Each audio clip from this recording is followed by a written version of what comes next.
What is up, everybody? It's Kanan. It's Jessie. And we are the Geeky Saying Couple, and welcome to episode 5. I think this is episode 5 of our series of RWBY Fairytale theories. And today's is a little different because it's not exactly a fairy tale. Today we are talking about Jeanne Arc and Jaune of Arc. Pretty much who Jeanne is based off of. The biggest difference is Joan of Arc actually existed. It's just if you fully believe her story, if that could make some parts of it like a fairy tale. Up to your own interpretation. Now, when I did the poll for this week's episode, originally Cinder and Cinderella won by like a landslide. But Chapter 6 is still not out for the public. This goes up on Friday, so it'll be next week.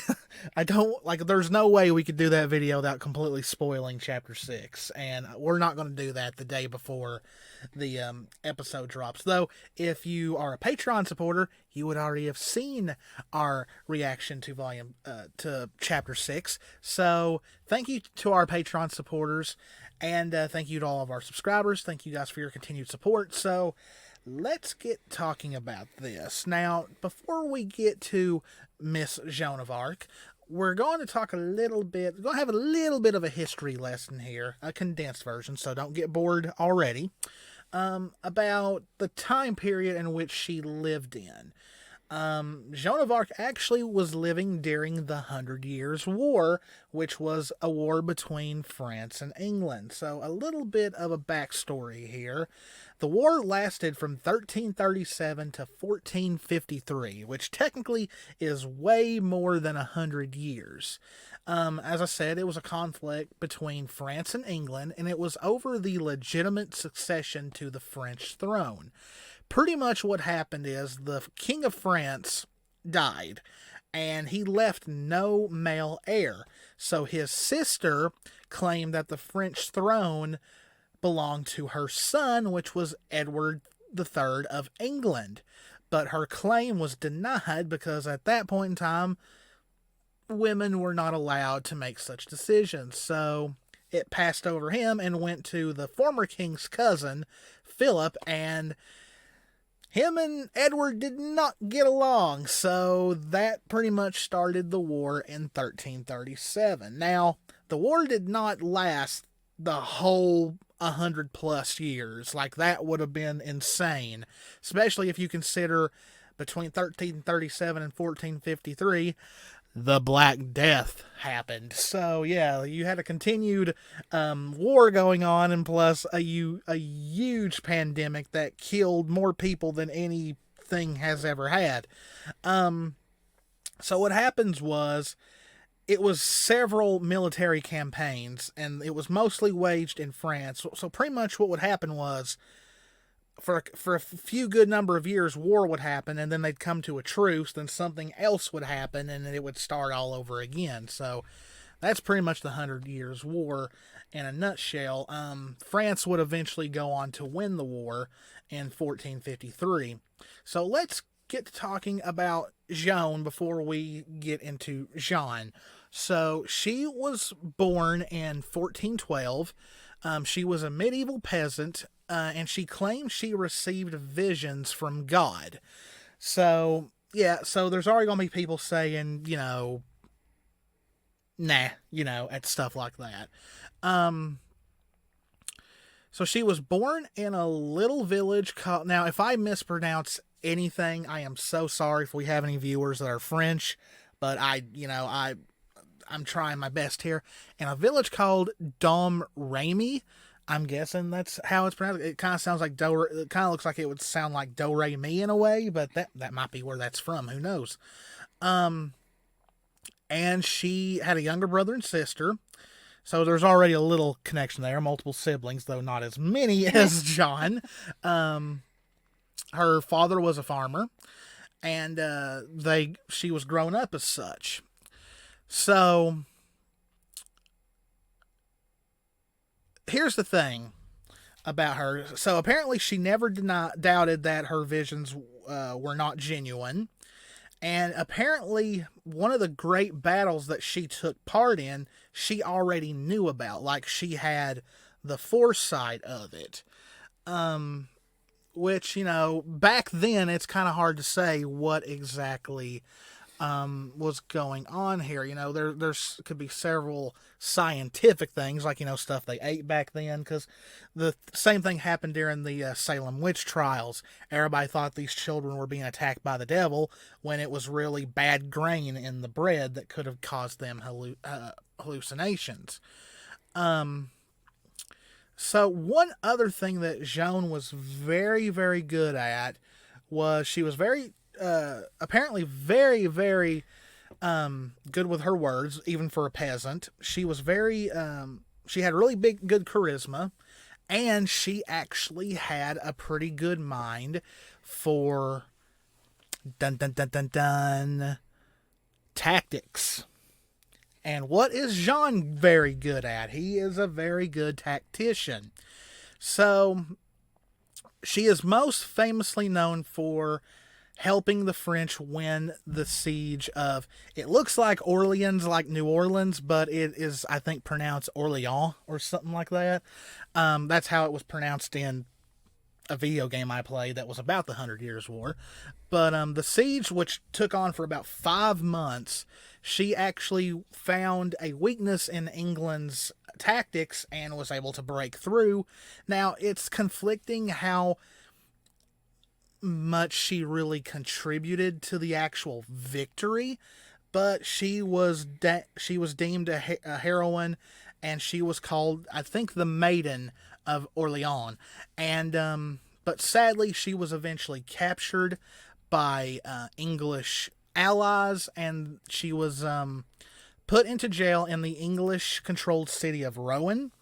Back then, they were supposed to put them in a prison where she would have been tended to and guarded by women, but she was put into a full-on jail and was constantly harassed and threatened by male guards.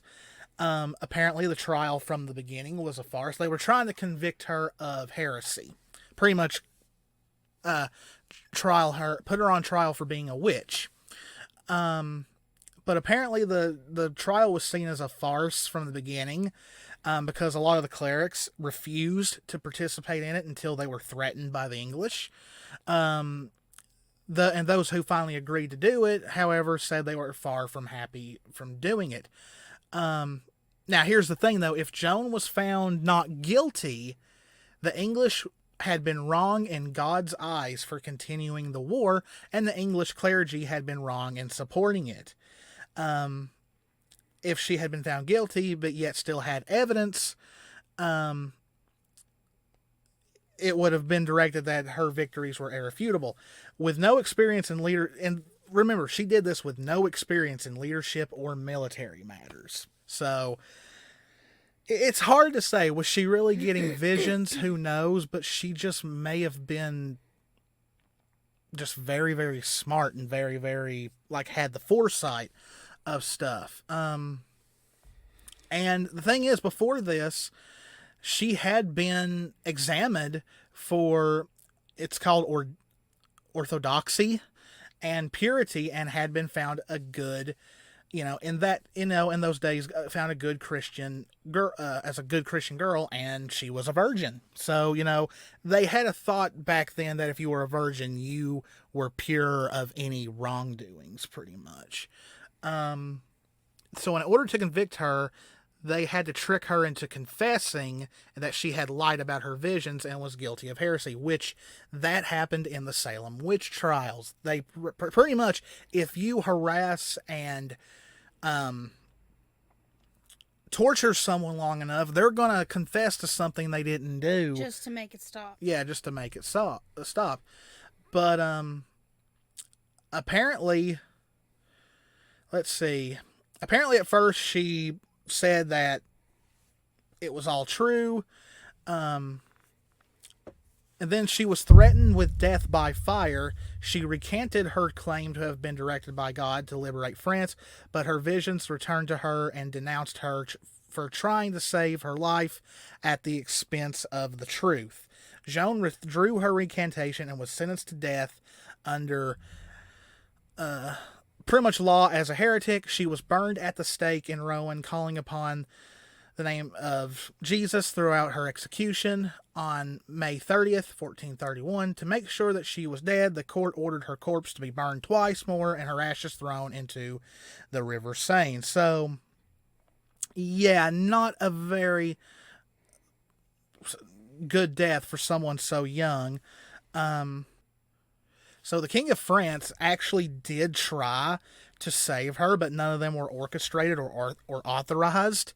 But the king would go on to win the war, and a lot of people blasted him for not helping her. She was eventually named a martyr, and to this day, I think she is still called Saint Joan of Arc. So yeah, not a very good ending for this young lady. So what does that have to do with Jean? Well, really, for one, Jean has shown to be a really good tactician in the series, something that Jean was. Also, the fact that Jean represents a normal guy. That's pretty much what he came from. I don't know if it's ever said he was a peasant, but to many, he would be seen that way. Because, I mean, he was not very... At the beginning of the show, he was not very remarkable. He did cheat his way into Beacon. You know, especially compared to someone like Weiss or Pyrrha, he was pretty much looked down on. Now, Jean has never claimed to have visions or anything. No, but no training. He cheated his way in and built himself up from there. And he's just very... I mean, he's clumsy, but he's smart. Yeah. If he really... We've seen him grow from the beginning to now. He really is skilled. He didn't think he was, but he's using how smart he is to advance, which she did as well. She's really smart to get where she was, regardless of, visions. Yeah. And, I'm just reading from what it said, don't ever want to bring religion into anything, but that's part of her story. So what could this mean for John? Is John going to burn to death sometime in the series? Now, I don't know if RWBY will ever do anything that horrific, because they say burning to death is one of the worst pains and worst way to die that there is. But, I have had a theory for a long time that Jean will die sometime in the series, because it also kind of fuels a theory I have that him and Pyrrha are also Romeo and Juliet, which we will do an episode of that another time. But I just always had this theory of sometime in the series, I don't know if it's going to happen in the Atlas arc, but there's this burning building, there's people trapped inside of it. Jean gets inside to save them, but in doing so, he traps himself. So he realizes what's going to happen, so he pretty much prepares himself to burn to death, and then, I don't think this is going to happen, but I think it would make a ton of people cry. And that's this bright light shows, and there's Pyrrha. She reaches out to him, and she takes him with her so they can be together in death, which also fuels my Romeo and Juliet theory. Is that more than likely going to happen? I don't know. I really don't know what they're going to do with Jean. Many people think that Jean's time may be coming to an end because of the news that Miles is no longer technically working for Rooster Teeth anymore, though he still is still voices. He's still going to voice Jean, and he's still going to write for the show. He just doesn't work for. He's pretty much a freelance now at this point, because he's been. Which a lot of companies do that. You can fully be on board with everything and have major contributions to things and be freelance, but not be a part of the company, like the name company itself. He's just a freelance branch that's I guess hired by the company. Then I kind of saw it coming when he started getting all these voicing jobs elsewhere, because it's kind of like Erin. She voices Blake, she voices characters in other Rooster Teeth shows, but she's free to voice other things. She just did a book. Yeah, she recently done an audiobook. So Is that a sign that Jean's time might be coming to an end? We don't know. You know, it could always been that it was always planned, and Miles knew that time is coming, so he decided to look elsewhere. Who knows? But I think another thing that connects Jean with Joan is that they both rose from nothing to make something of themselves. Like, you know, in history, she will always be known as the one who's ensured French victory at that siege, where, you know, Jean has went from vomit boy to, you know, pretty much a great leader. I mean, yeah, he still doubts himself every now and then, and he's still clumsy. He's still clumsy. Jean, but yeah, but he is still the leader of his team, and he has like what he's Jean grown so much. Yes, he has. And what Jean does lack in certain things, he may not be the strongest, he may not be the most heavy hitter, but he's got a great tactical mind, which he has shown several times in the show. And apparently Joan of Arc had that very same thing. So that might be the only basis between Jean and Joan of Arc, is the rising from nothing and just being great tacticians in battle. Whether that is going to apply to his fate, who knows, because Pyrrha, who is based off Achilles, did not 100% die the way Achilles did, but what killed Achilles is what pretty much sealed Pyrrha's fate, and that was an arrow to the heel. That's pretty much what they pretty much use the basis of the actual death in the story for the show. So could that happen? Who knows? If they follow everything, not one member of Team Juniper is going to be alive by the end of the show, because every interpretation that they've been based off of, the character they're based off of, passes away by the end of the tale.